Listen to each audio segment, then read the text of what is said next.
स्वर्ग तो घर में है। इस कहानी में आप सीखेंगे कि असली खुशी किस चीज से मिलती है। कहानीकार राहुल शर्मा। कभी सोचा है ना, हम सब स्वर्ग की तलाश में इधर-उधर भागते हैं और वो हमारे ही घर में होता है। आज की ये कहानी है एक ऐसे आदमी की जिसने ये सच सीधे देखा। चलिए शुरू करते हैं। तानसेन के नाम से तो आप सब वाकिफ होंगे, पर आज बात है उसके गुरु स्वामी हरिदास की। वो वृंदावन के पास एक छोटे से गांव में रहते थे। घर बिल्कुल सादा, चार दीवारें, एक आंगन और एक पुराना पेड़। सुबह होते ही स्वामी जी बैठक में आते, तबला तानपूरा सामने रखते और रियाज शुरू। उनकी आवाज इतनी मधुर कि पक्षी भी चहचहाना भूल जाते। उधर रसोई में उनकी पत्नी पद्मिनी चाय बना रही होती। उसे भी संगीत से प्यार, इसलिए वो खुद ही धीमे से तान छेड़ देती। स्वामी जी मुस्कुराते, बिना कहे समझ जाते कि चाय तैयार है। फिर दोनों साथ बैठते, चाय की चुस्कियां लेते और बातें करते। कभी विद्यार्थियों की, कभी मौसम की, कभी बस यूं ही।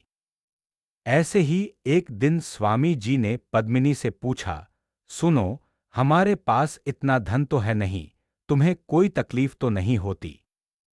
पद्मिनी हंसी, धन से ज्यादा मूल्यवान तो ये बात है कि आप मेरे बगल में हो, संगीत है और घर में शांति है।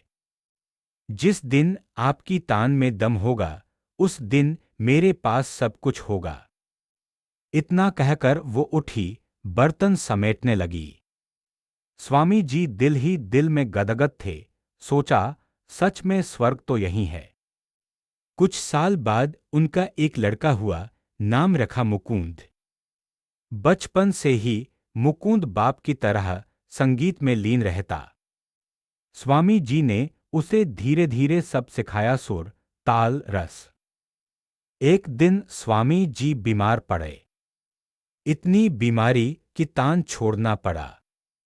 उनका मन उदास, मनोबल गिरा हुआ। तब मुकुंद ने कहा, पिताजी, आप आराम कीजिए, मैं आपके शिष्यों को संभालूंगा। वो रोज गुरु की गद्दी पर बैठता, शिष्यों को सिखाता और शाम को बाप के पलंग के पास बैठकर दिन की बातें दोहराता। दवाई खाने का समय हो तो मुकुंद खुद भागकर गर्म पानी लाता। रात में पद्मिनी थक जाती तो मुकुंद जागकर पिताजी की हाजिरी लेता। 21 दिन बाद स्वामी जी की तबीयत में सुधार आया। जब वो फिर बैठक में आए तो देखा कि उनके शिष्य मुकुंद के इर्द गिर्द बैठे हैं और वो उस्ताद की तरह तान छेड़ रहा है। स्वामी जी ने पद्मिनी की तरफ देखा, दोनों की आंखों में आंसू। वो आंसू न गम के थे, न खुशी के, वो थे स्वर्ग यही है का एहसास। उस रात स्वामी जी ने पद्मिनी से कहा, चाणक्य जी ने ठीक कहा है। आज्ञाकारी पुत्र, पति के अनुरूप चलने वाली पत्नी और जो मिला है उसमें संतुष्ट मन। इन तीन चीजों से बढ़कर स्वर्ग कुछ नहीं। पद्मिनी मुस्कुराई, कल मुकुंद से कहिएगा, वो तान मियाँ की तोड़ी फिर से गाए। कानों ने इतने दिन संगीत सुना नहीं। सुबह होते ही पेड़ों की छनछन, पक्षियों की चहचहाहट और बैठक से आती धीमी तान। स्वामी जी चाय की प्याली पकड़े आंगन में बैठे थे और मुकुंद उनके पास ही तानपूरा सहला रहा था। उसने धीमे से पूछा, पिताजी, मैं कल आपकी तान में जरा सी गलती कर गया था, क्या आप बताइएगा कि कहाँ? स्वामी जी ने आंखें बंद कर सुना, मुस्कुराए, फिर उसकी पीठ थपथपाई, बेटा, गलती नहीं थी, वो तो मेरा संस्कार था जो तुझमें उतरा। अब हम दोनों मिल के उसे और बेहतर बनाएंगे। पद्मिनी वहां आई, 3 कप चाय लाई, एक मुकुंद को, एक स्वामी जी को और एक खुद के हाथों में। उसने कहा, आज से हर रविवार हम लोग गांव के बच्चों को यहीं बुला लेंगे, मुफ्त संगीत सिखाएंगे। कहीं और स्वर्ग की तलाश में न निकल जाए।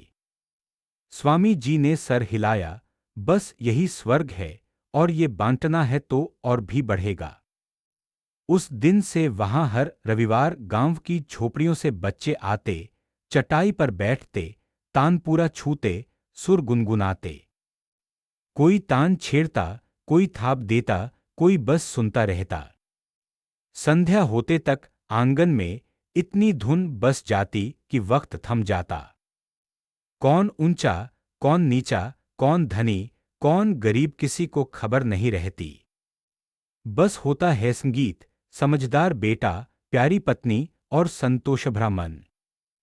और यही चाणक्य की बात है। जिसका बेटा सुनता है, जिसकी पत्नी उसी के सुर में चले, और जो जितना है उसी में खुश है, उसके लिए स्वर्ग इसी धरती पर है। तो देखा आपने, स्वर्ग कोई दूर की गंतव्य नहीं, वो तो हमारे घर के आंगन में ही छुपा है।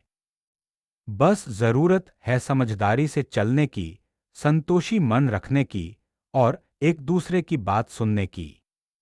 संक्षेप। स्वामी हरिदास ने सिखाया, असली स्वर्ग 3 चीजों से बनता है: आज्ञाकारी बेटा, पति के सुर में चलने वाली पत्नी, और जो मिला है उसमें संतुष्ट मन। जब तीनों मिल जाए तो दुनिया की सबसे बड़ी दौलत आपके पास है। सुख बांटने से बढ़ता है, इसलिए उसे अपनों से जोड़ कर रखिए। स्वर्ग यही है, बस देखने की नजर चाहिए।